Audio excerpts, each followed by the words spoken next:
Donc, ce webinaire Vos déclics concerne, comme vous le savez, comme vous l'avez vu dans les invitations, concerne les ressources numériques dans les bibliothèques. C'est donc une enquête qu'on a effectuée en cette fin d'année. Cette présentation va être découpée en plusieurs parties. Une première partie, présentation de vos déclics, une présentation rapide au cas où certains d'entre vous ne connaîtraient pas très bien. Donc je vais présenter ou éventuellement représenter vos déclics. Une deuxième partie où là on rentrera dans le vif du sujet sur les objectifs et le panel de l'enquête. Donc vous présentez un petit peu qui a répondu à cette enquête. On va voir ensuite plus particulièrement les bibliothèques sans ressources numériques, puisque c'est quand même intéressant de voir pourquoi est-ce qu'une bibliothèque à l'heure actuelle n'a pas de ressources numériques. Quelles sont les raisons? Est-ce que c'est un choix? Est-ce que c'est une contrainte, je dirais presque environnementale, qui fait qu'une bibliothèque à l'heure actuelle n'a pas de ressources numériques? Ensuite, évidemment, on va voir les bibliothèques avec ressources numériques, donc voir quelles sont les ressources numériques proposées, comment elles sont proposées, etc. Une partie sur la médiatisation des offres numériques. Donc, comment est-ce que les bibliothèques qui ont des ressources numériques, parce qu'évidemment on ne va parler que de celles-là dans cette partie-là, médiatisent les ressources numériques à l'heure actuelle. Ça renverra d'ailleurs au webinar du mois dernier fait par Mathieu Noblet, qui traitait spécifiquement de ce sujet-là, pas par le prisme de l'enquête d'ailleurs, mais plutôt sous forme de conseils. Donc n'hésitez pas à vous rendre sur notre blog, vous y retrouverez en fait ce webinar, l'enregistrement de ce dernier webinar. Enfin, dernière partie, un petit focus sur l'enquête spécifique sur les bibliothèques départementales, puisqu'on a interrogé de manière un peu plus ciblée ces organisations-là, qui sont forcément très différentes des bibliothèques municipales. Et enfin, temps questions-réponses, donc pendant lequel je répondrai aux questions qui ont été posées. Je le répète pour les nouveaux arrivants, dans votre module GoToMeeting, donc le logiciel que nous sommes en train d'utiliser, vous avez un module pour pouvoir me poser des questions. J'y répondrai soit au fur et à mesure, soit j'attendrai justement cette partie-là de questions-réponses pour y répondre. Donc n'hésitez surtout pas à poser une question au moment où elle vous traverse l'esprit. J'y reviendrai plus tard. Donc, première partie, qui sommes-nous? Donc vos déclics, comme vous le savez certainement, puisque je pense que la plupart d'entre vous nous connaissent, nous sommes une application SaaS. Donc le SaaS, ça veut dire quoi? Ça veut dire qu'on n'est pas enregistré sur l'ordinateur, mais qu'on est bien accessible en ligne. On va gérer plusieurs parties dans notre produit, les formations, les référentiels, les services pédagogiques. Donc ça, c'est tout notre fonds de connaissances, donc les cours qu'on met à disposition, etc. Tout ça, j'irai chez nous, dans nos studios d'enregistrement à Levallois-Perret. On va vous proposer des plateformes de gestion et de reporting pour que vous puissiez voir comment fonctionnent vos déclics forcément à la bibliothèque. Et on va parler également et vous mettre à disposition des services de déploiement et d'intégration. Là, c'est en particulier l'intégration de vos déclics à l'intérieur de portails documentaires. Donc pour que les adhérents, les inscrits de vos bibliothèques puissent se connecter à vos déclics. Donc plus spécifiquement sur vos déclics, on est une relativement jeune société créée en 2007. On a à l'heure actuelle plus de 25 000 formations disponibles, donc uniquement des formations en bureautique, je le rappelle. Donc on apprend aux inscrits des bibliothèques à se servir de leur ordinateur. Notre équipe, c'est 27 collaborateurs. On a 4500 clients. Donc quand je parle de clients, ce sont des clients entreprises, conseils généraux, conseils régionaux, mairies, et 200 bibliothèques. On tient particulièrement aux bibliothèques parce que c'est vraiment ces organismes qui, les premiers, sont venus nous voir en nous disant tiens, on est intéressé de proposer vos services. On vous a rencontré, on était gratuit à l'époque, hein. Ça remonte à 2009. On était gratuit à l'époque et les bibliothèques sont, dès que notre catalogue a été un petit peu étoffé, sont venus nous voir en nous disant nous, on aimerait bien vous proposer à nos adhérents. Donc en tout, ça représente en fait 1,1 million d'utilisateurs dans le monde, puisque je vous rappelle qu'en fait Vodéclic est disponible en 6 langues. Donc le français de base qu'on propose aux bibliothèques, évidemment, mais on a aussi de l'anglais, de l'espagnol, du brésilien, de l'allemand et du chinois. Voilà, avec au niveau des entreprises, de grands noms comme L'Oréal, Thales, Siemens. Au niveau des bibliothèques, on va de la très grande bibliothèque, type bibliothèque de Lyon, de Lille, des grosses bibliothèques d'agglomération, jusqu'à des bibliothèques de petites villes, de villes de moins de 10 000 habitants, avec des tarifications qui s'adaptent à chacune. Voilà. Présentation de vos déclics. Donc, rentrons dans le vif du sujet et on va parler maintenant des objectifs et du panel de l'enquête. Donc, les objectifs qu'on s'était fixés pour cette enquête 2014, qui est donc la 4e édition de notre enquête sur les ressources numériques en bibliothèque. Évidemment, l'objectif principal, c'était, comme c'est marqué en haut, suivre l'évolution par rapport aux années précédentes. Donc, on voulait maintenir la représentativité du panel de l'enquête. Je vous laisse regarder ou revoir les enquêtes précédentes. On voulait garder le même type de qualité de réponse. Un questionnaire dédié pour les bibliothèques départementales de prêt, qui sont vraiment dans un secteur très particulier, mais c'est intéressant parce qu'il y a de grandes interactions avec les bibliothèques municipales. Et proposer un baromètre annuel, puisqu'on a un questionnaire qui est... alors, il a évolué un petit peu en 2011, 2012, 2013, puisqu'à chaque fois on prenait de l'expérience en affinant nos questions et nos résultats. Cette fois-ci, on a vraiment un questionnaire qui est assez similaire à celui de 2013, qui nous permet vraiment de mettre en place ce qu'on veut faire depuis le début, c'est-à-dire un baromètre de l'évolution des ressources numériques en bibliothèque.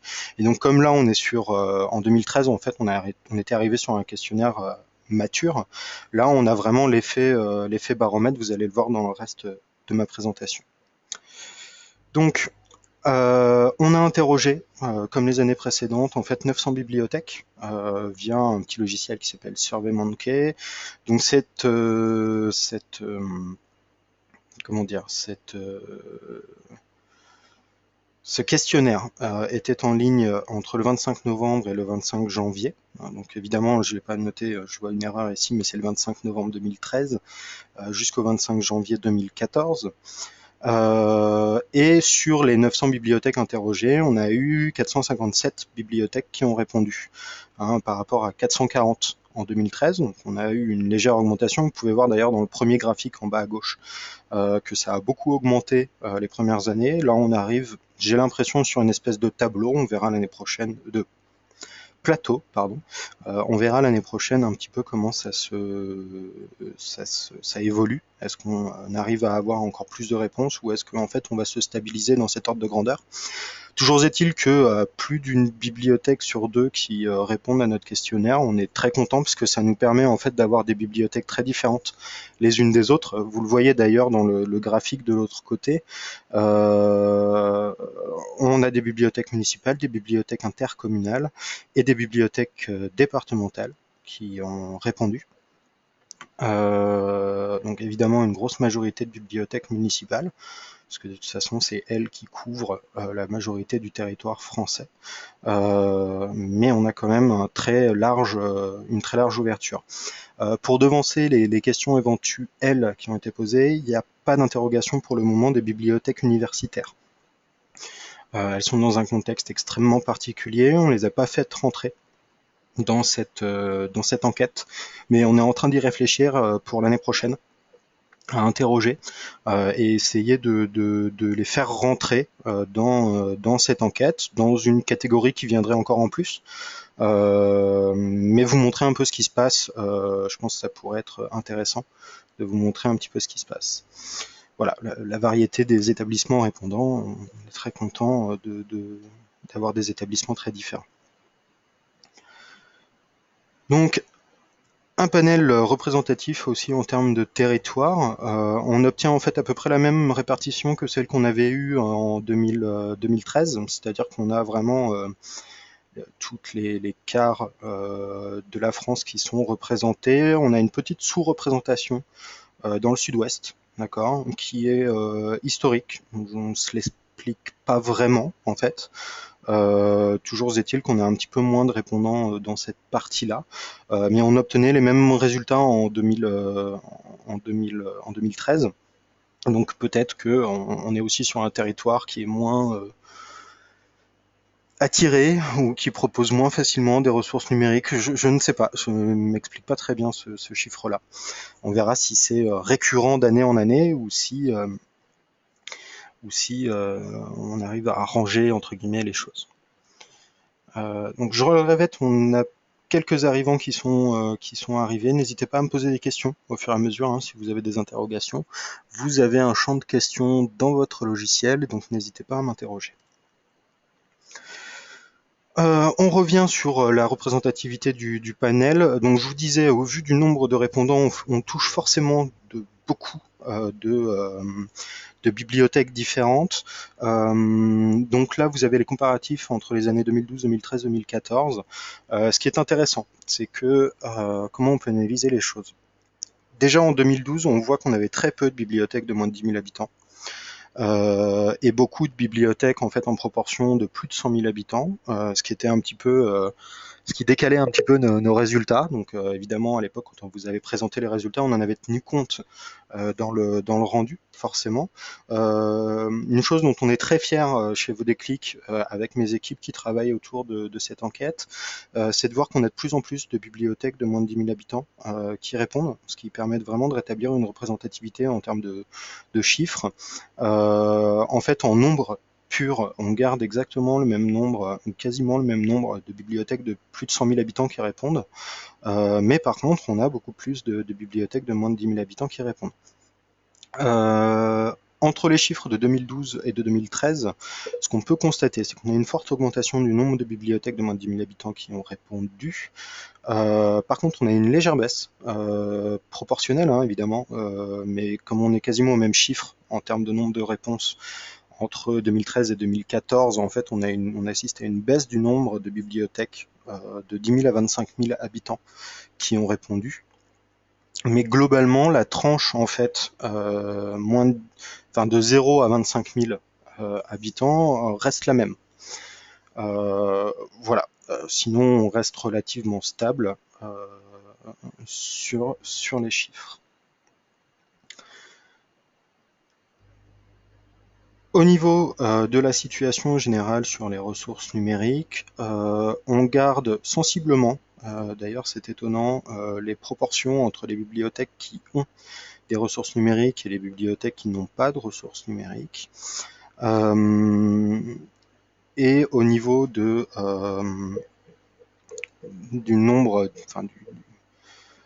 ce qu'on peut voir en fonction de la taille de la ville que vous desservez, sans surprise, plus la taille de la ville augmente, plus la ville propose des ressources numériques.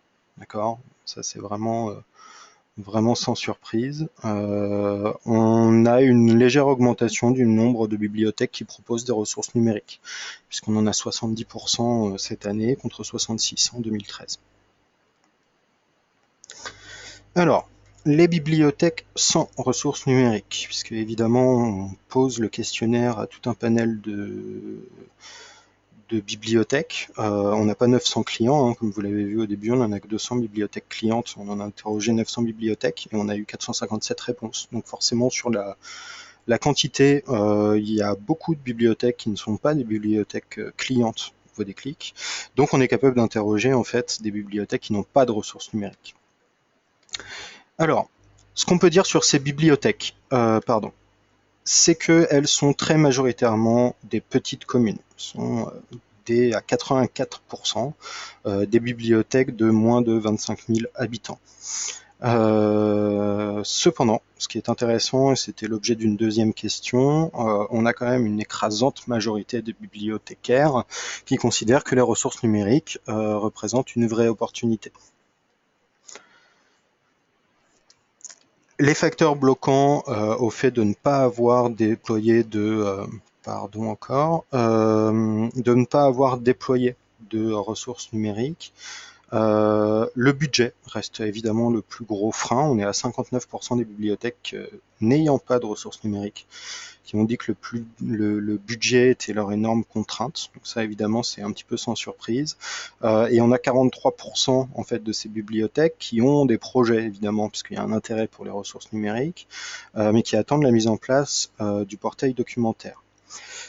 Alors, deux commentaires sur ces chiffres. Sur le premier, le 59%, en fait, par rapport à 2013, on était à 64% l'année dernière. Donc une légère baisse, qui n'est pas énorme, qui pourrait être imputable à une marge d'erreur. C'est tout à fait possible sur sur cette proportion de chiffres. En fait, ce sera plus intéressant de comparer à l'année prochaine. Sur le même questionnaire et avec à peu près le même nombre de répondants, voir si cette baisse continue. Voilà. Ce qu'on peut dire également pour essayer d'atténuer un petit peu cette marge d'erreur, c'est qu'on avait 64% en 2013 de bibliothèques qui ne se lançaient pas à cause de raisons budgétaires, alors que la proportion de villes de moins de 10 000 habitants était beaucoup moins importante l'année dernière. Donc on a beaucoup plus de villes de moins de 10 000 habitants qui ont répondu cette année, et on a ce chiffre de budgétaire qui baisse. Donc voilà, on peut essayer de juger qu'en fait c'est pas exactement la marge d'erreur qui est comprise là, par ce biais-là. Le deuxième point, c'est donc sur les 43% qui attendent la mise en place d'un portail documentaire. Faire particulièrement attention à ce chiffre-là. Évidemment, un portail documentaire pour une toute petite ville, donc de moins de 10 000 habitants, c'est quelque chose d'extrêmement onéreux. Donc on a quand même beaucoup de gens, de bibliothécaires qui se lancent sur ces villes-là sans portail documentaire, avec un simple site internet par exemple. Alors, au niveau des timings de lancement de projet, on a, vous voyez ici ce petit camembert, on a 81% des bibliothèques qui déclarent avoir un projet de lancement et 37% qui vont se lancer dans les 2 ans. Donc on a quand même beaucoup de bibliothèques qui ne savent pas tellement quand ils vont pouvoir se lancer. Et on retrouve ici alors je sais pas pourquoi c'est 42 alors que c'était 43 juste avant, j'ai dû faire une faute de frappe. On a 42, enfin on a les mêmes ordres de grandeur évidemment, je pense que c'est une faute de frappe. De bibliothèques qui attendent le lancement d'un portail documentaire. Au niveau de la typologie des ressources, donc là évidemment on ne parle pas des ressources qui sont possédées par les bibliothèques, il y a une petite nuance, ce sont les ressources numériques qui seraient ouvertes en priorité par les bibliothèques qui n'ont pas encore de ressources numériques si elles se lançaient demain sur les ressources numériques. Donc les bibliothèques veulent se lancer majoritairement sur l'auto-formation, même si on s'aperçoit que la proportion est en légère baisse. C'est-à-dire que l'auto-formation reste majoritaire, mais elle est en perte de vitesse. Le prêt de liseuses et de tablettes a toujours le vent en poupe et est à peu près stable par rapport à l'année dernière. Le livre numérique et les BD également d'ailleurs, ils sont même reculent légèrement, mais c'est pas franchement notable. La presse, par contre, diminue et les jeux vidéo et les encyclopédies sont vraiment à la traîne.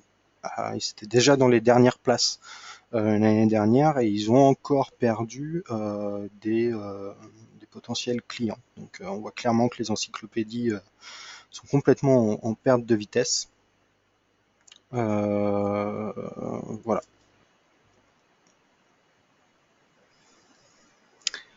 Maintenant, les bibliothèques avec ressources numériques. Donc, au niveau du nombre de ressources numériques, 78% des bibliothèques disposent d'au moins 3 ressources numériques, contre 76% en 2013. 53% en possèdent plus de 5, contre 55 en 2013. Et 26% en possèdent plus de 10, contre 30% en 2013. Je vais effacer la dernière ligne, j'y reviendrai après. Ce qui est intéressant de voir, c'est qu'on a plus de bibliothèques donc, qui proposent au moins 3 ressources numériques. Par contre, pour les grandes nombres de ressources numériques, on a une baisse. baisse légère, mais une baisse néanmoins. Alors, est-ce qu'on assiste à une rationalisation de l'achat de ressources numériques, puisque maintenant on arrive quand même à une certaine maturité sur le marché. On n'est plus au balbutiement du numérique, on est sur quelque chose qui est bien connu des bibliothécaires et des bibliothèques, dans un contexte de baisse de budget quand même global sur l'ensemble des bibliothèques.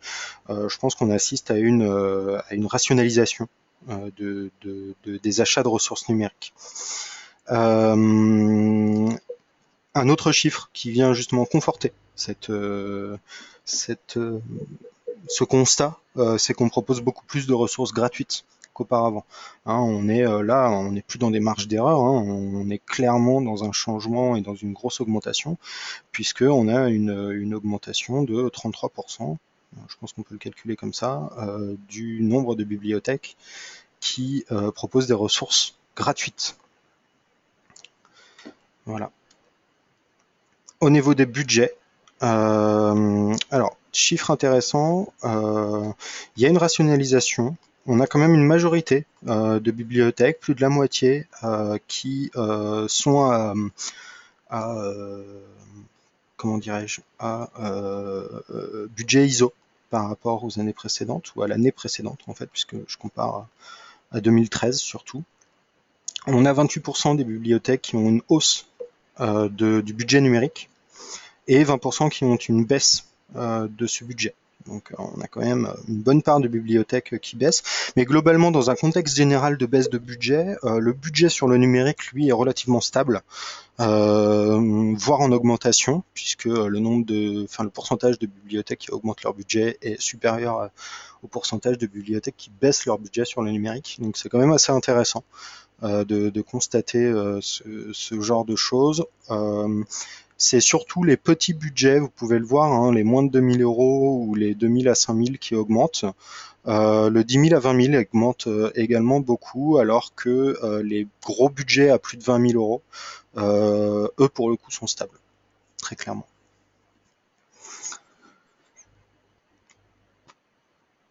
Le budget par taille de ville, forcément, là on retrouve encore cette dichotomie qui est pas surprenante entre des budgets en petites villes qui sont petits forcément et des budgets en villes moyennes et grandes qui sont plus importants. Voilà, ça vous reverrez les chiffres dans l'enquête. Je ne vais pas m'éterniser dessus. Alors, les typologies de ressources numériques proposées en bibliothèque.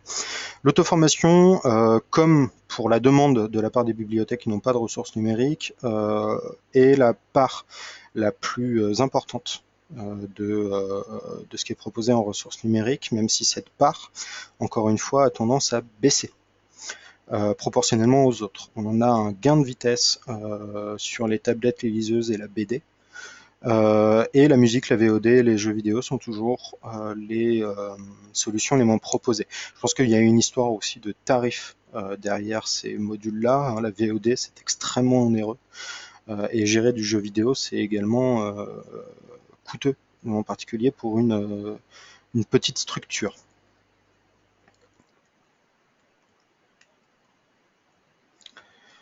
Les modalités d'accès aux ressources numériques. Donc 72% des bibliothèques proposent des accès à distance, contre 68% en 2013. Alors je vous ai pas remis les chiffres de 2012 ici, mais en fait on a une augmentation constante sur les accès distants. Et on a dans la même proportion, en fait, même un petit peu au-dessus, aussi des accès qui sont proposés sur place quand il y a des accès à distance. Les accès sur place sont un petit peu en perte de vitesse dû à l'augmentation. En fait, on a une augmentation globale. Il faut bien voir que vous avez une proportion qui est identique, mais vous avez une augmentation globale du nombre d'accès. Et donc, là, vous voyez, ce qui est intéressant, c'est les chiffres à 3 ans. Il y a 3 ans, on avait moins de 50% des bibliothèques qui proposaient des accès à distance. Donc, on était à moins de 1 sur 2. Aujourd'hui, on est quasiment à 3 sur 4 bibliothèques qui proposent des accès distants. Et c'est encore, vous avez le même type de chiffre en fait sur 3 ans sur les bibliothèques qui ne proposent que des accès distants.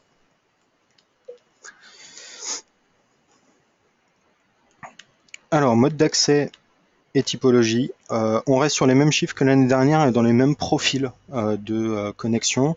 Les ressources dites que on appelle traditionnelles chez vous, par exemple les encyclopédies, sont consultées massivement sur place, en fait. Alors que les ressources innovantes type la VOD, la musique, les jeux vidéo sont proposées à distance, très majoritairement. Et on a l'auto-formation qui est un petit peu à cheval sur tout ça, qui est aussi bien proposée sur place qu'à distance. Voilà, là on reste vraiment sur la continuité de l'année dernière, hein, si on parle de barométrie, on retrouve ce type de choses.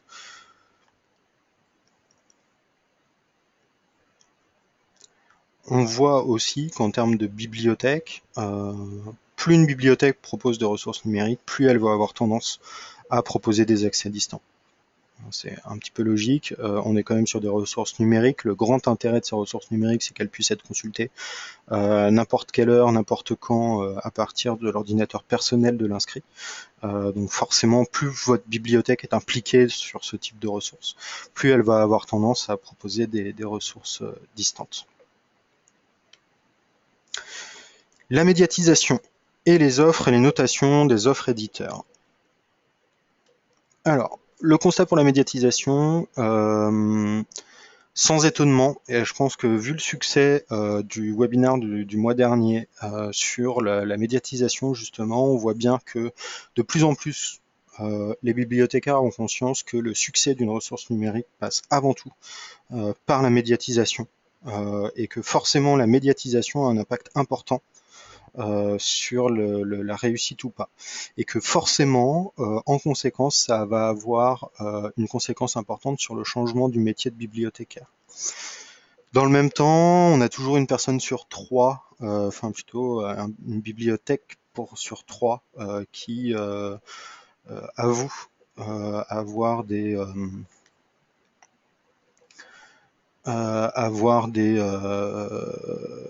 n'avoir personne à charge sur les ressources numériques.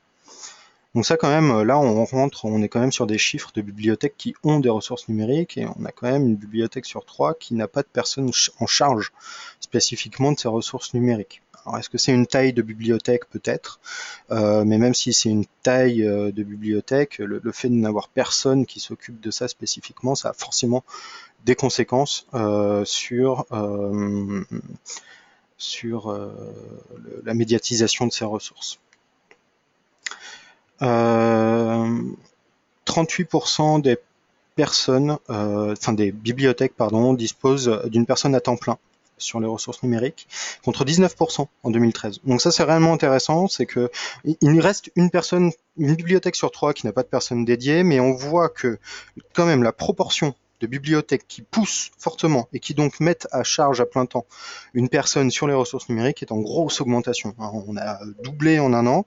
On est passé de 1 sur 5 à 1 sur 2 ou presque, enfin je m'avance un petit peu, mais voilà, un bon tiers de bibliothèques qui ont maintenant une personne en temps plein.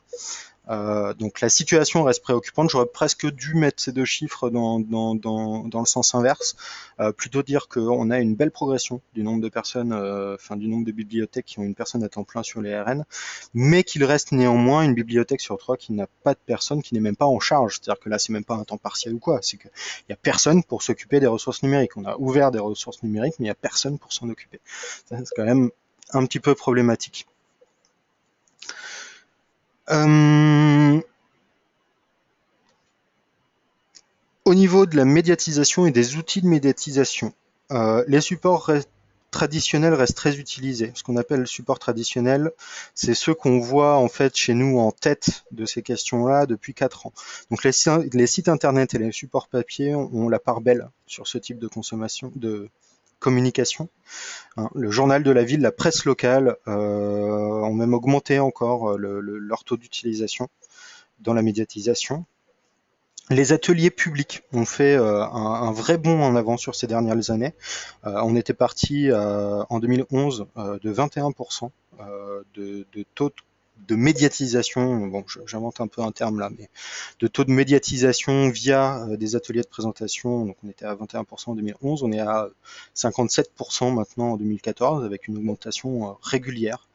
Donc on voit que ces ateliers de présentation, je pense que quand on assiste à des augmentations comme ça, c'est qu'ils ont un réel impact et ça marche vraiment bien sur la médiatisation. Petit bémol sur ces chiffres parce que ça nous semble intéressant. En fait, sur ces trois, c'est les supports traditionnels, le journal de la ville, la presse locale sont aussi des supports traditionnels et les ateliers de présentation sont pour nous aussi des supports traditionnels. Ces supports traditionnels, si je me reporte en fait au webinaire du mois dernier, sont surtout en fait des supports de médiatisation qui s'adressent à un public plutôt âgé. Je ne dis pas âgé tout court, mais plutôt âgé. Il est clair que si on veut intéresser les jeunes à ce type de ressources, et ils sont quand même a priori très certainement la cible des ressources numériques en bibliothèque, les réseaux sociaux sont un moyen de communication vital. Les jeunes sont sur Twitter, sont sur Facebook, et ils utilisent ces biais de communication, il faut absolument s'en servir. Hein, donc un tiers, on est encore sur une petite quantité. Le focus suivant, c'est un petit peu un leitmotiv de la part de Vodéclic. Tous les ans, on fait un rappel sur cette notion de emailing. On n'a que 32% des bibliothèques qui utilisent les emails comme communication avec leurs adhérents.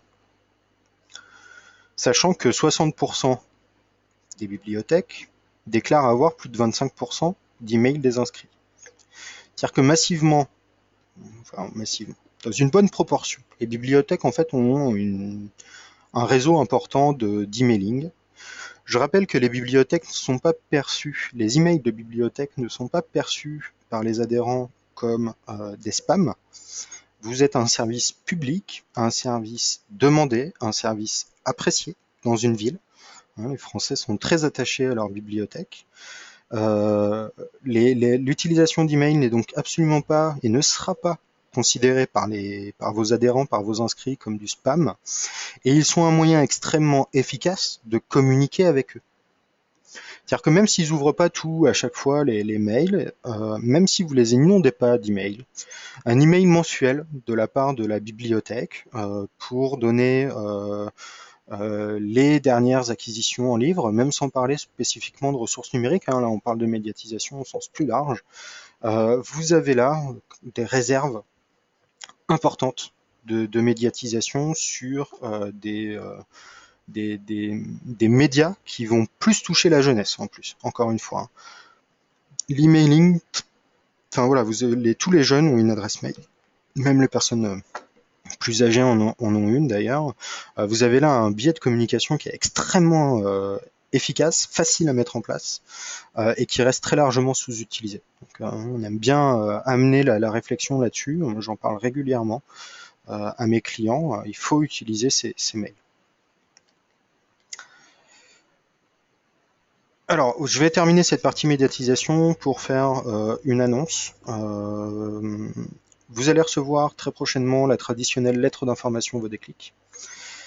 Attaché à cette lettre d'information Vodéclic, ou dans les semaines qui vont suivre, vous allez recevoir en fait des posters Vodéclic. Donc pour tous les clients Vodéclic, on a enfin bougé sur ce sujet médiatisation, permettre à la bibliothèque de matérialiser Vodéclic à l'intérieur de ces murs. Donc vous allez recevoir là dans les semaines à venir 2 posters par bibliothèque cliente et toute nouvelle bibliothèque cliente recevra ces 2 posters.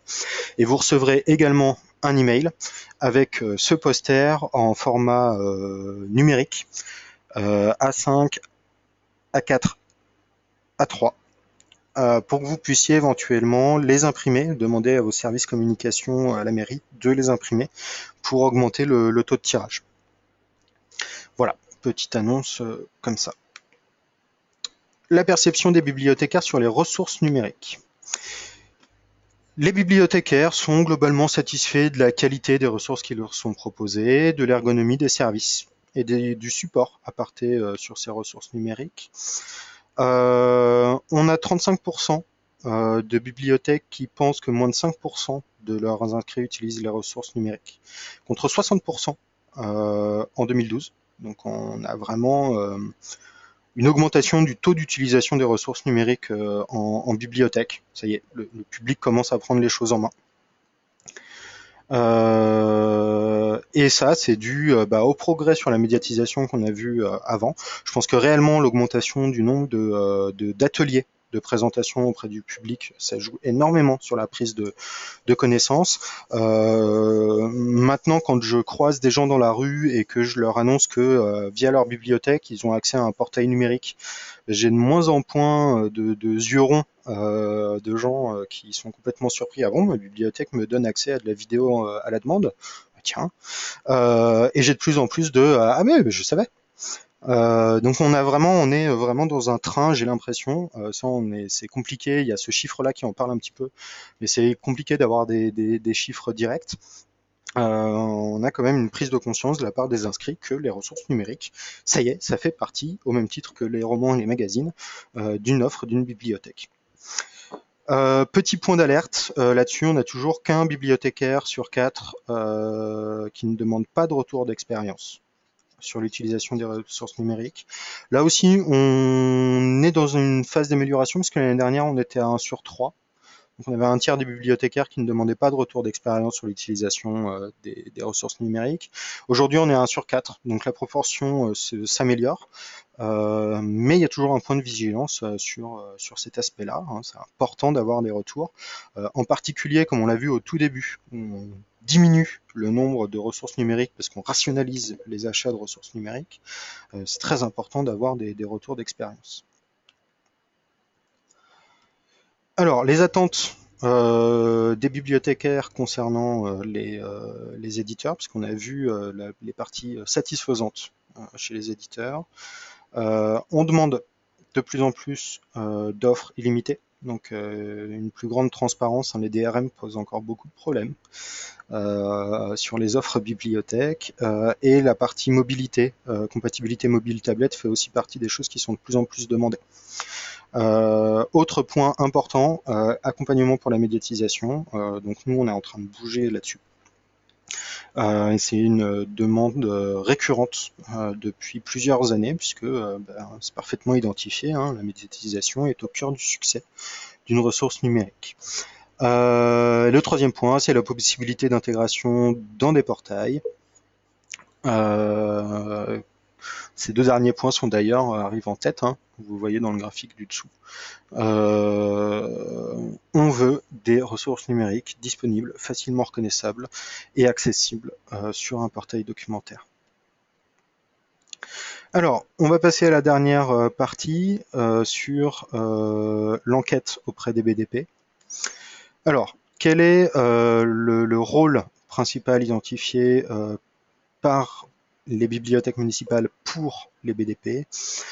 46% des bibliothèques proposant des ressources numériques ont été influencées par les journées d'information.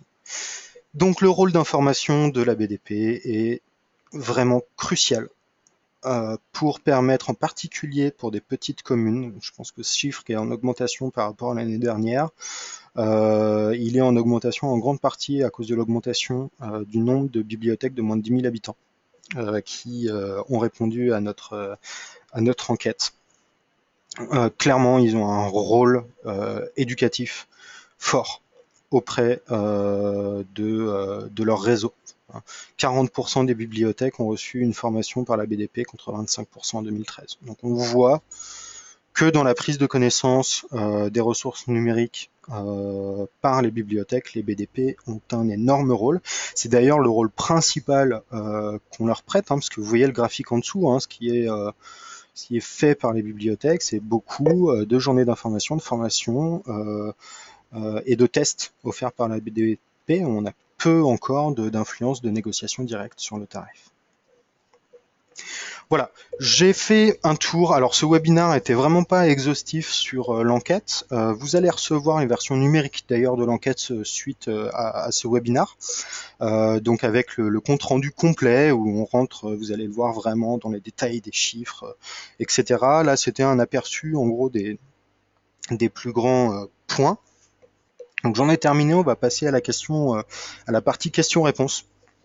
Donc je vous laisse me poser des questions. Alors j'ai déjà Madame Sanchez qui m'interroge et qui me demande si je connais l'avancée des accès mobiles tablettes sur les accès distants par rapport au web. Non, effectivement, on n'a pas ce type de données. Il serait très intéressant de les avoir. Mais ceci dit, est-ce que vous, quand vous parlez d'accès mobile tablette, est-ce que vous parlez d'accès mobile à l'intérieur de la bibliothèque ou est-ce que ce sont les consultations, même à l'extérieur de la bibliothèque, dont vous parlez? Parce qu'en fait, je comprends pas pour l'accès distant par rapport au web. C'est-à-dire que vous voulez voir la différence entre des accès mobiles et des accès, on va dire, locaux via un ordinateur fixe. C'est ça votre question? D'accord, c'est ça. En fait, non. Et effectivement, ce serait intéressant d'avoir le. Je ne sais pas si nous, chez Vodéclic, on peut remonter ce genre de données. Euh, En fait, là, ce serait une partie où il faudrait qu'on interroge en fait les usagers des bibliothèques et pas les bibliothécaires eux-mêmes, parce que c'est les usagers qui savent comment ils utilisent les ressources numériques. Et c'est très compliqué pour un éditeur ou même pour un fournisseur de portail qui est plus cette croisée des chemins de savoir ou dans quelles conditions. Moi, ce que je peux vous dire, c'est que on a chez Vodéclic une augmentation sensible de l'utilisation de Vodéclic depuis qu'on est compatible mobile tablette. Voilà ce que je peux vous dire. Donc il y a clairement une utilisation mobile des ressources numériques. Après, vous donner des chiffres précis, malheureusement, je ne peux pas.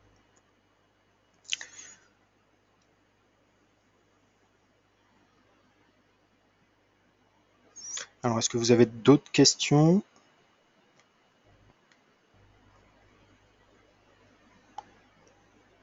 Alors, Madame Sanchez qui demande si les bibliothèques utilisatrices ne font-elles pas des questionnaires sur ce point. Pas à ma connaissance.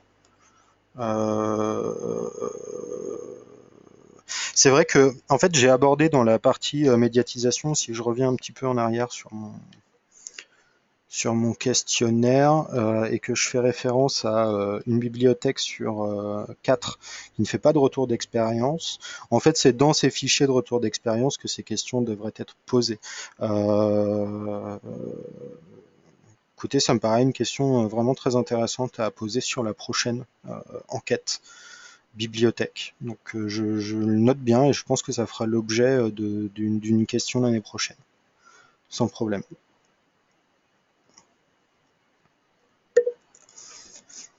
Est-ce que vous avez d'autres questions? N'hésitez pas, c'est le moment.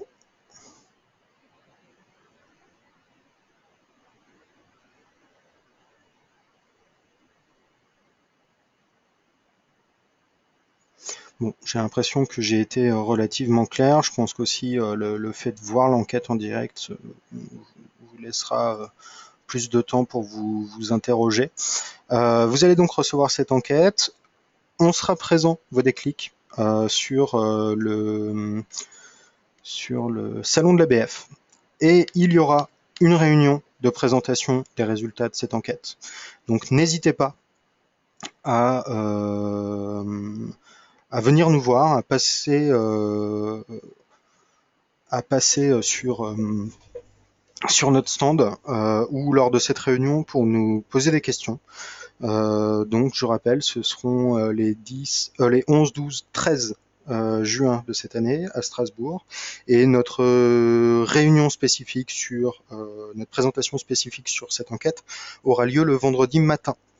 J'ai encore une question supplémentaire de Madame Sanchez. Il semblerait que la mobilité progresse beaucoup. C'est pour cela que je m'informe. Alors oui, la mobilité est en énorme progression. Alors je vais quand même vous donner quelques éléments de réponse hein, par rapport à ça, et ce qui fait que dans le monde de l'informatique, on voit une augmentation énorme de ce train en mobilité. Premier élément de réponse, c'est le taux d'équipement d'un smartphone. Euh, Entre 2010 et maintenant, je connais les chiffres parce que c'est quelque chose que je présente régulièrement en entreprise, entre 2010 et maintenant, on n'a plus que triplé le taux d'équipement en smartphone de la part de la population française. Aujourd'hui, on est à 67% des Français qui possèdent un smartphone. Et la tendance est toujours à l'augmentation. L'année prochaine, à mon avis, on tournera autour des 75% de Français équipés par un smartphone. Cette proportion, elle augmente encore plus vite sur l'équipement des tablettes. La tablette, c'est la numérisation facile de toute la population française. On est face à des équipements qui sont très simples d'utilisation, hein, quand la plupart des gens s'émerveillent que leur enfant de 2-3 ans utilise une tablette. Ils sont complètement émerveillés. Il ne faut pas oublier que ces tablettes ont été créées pour être utilisées par un enfant de 2-3 ans. C'est-à-dire que la simplicité d'accès à cet outil est réelle et pousse vraiment à l'utilisation de ces supports. Des chiffres qu'on a importants, et on peut parler de jeux vidéo. Jeux vidéo est vraiment une très belle illustration de l'influence de la mobilité sur l'informatique. Le jeu vidéo, avant l'apparition du smartphone, était cantonné à, je vais résumer très brièvement, mais à un groupe d'adolescents boutonneux. Et c'était tout. D'accord? C'était votre fils de 15 ans bloqué devant la télé ou bloqué devant son ordinateur qui était en train de jouer à un jeu vidéo. Aujourd'hui, le jeu vidéo, c'est le principal client de jeux vidéo, c'est la ménagère de moins de 50 ans. C'est des petits jeux, Candy Crush, Angry Bird, Scrabble Online, des choses comme ça, qui sont accessibles en tablette ou sur smartphone et qui ont fait complètement changer le visage du client du jeu vidéo. Cet aspect-là est indéniable et c'est pour ça que on considère que les accès en mobilité sont un aspect extrêmement important des accès à, euh, à l'informatique. Voilà, donc je pense que j'ai trouvé là un point de réflexion à Madame Sanchez pour vous dire un petit peu le succès et l'importance de l'accès en mobilité. On va arrêter ce webinaire. Je vous remercie pour votre attention. Je vous donne rendez-vous sur le congrès de l'ABF. Et puis, je vous souhaite une excellente journée pour clore ce débat. Au revoir.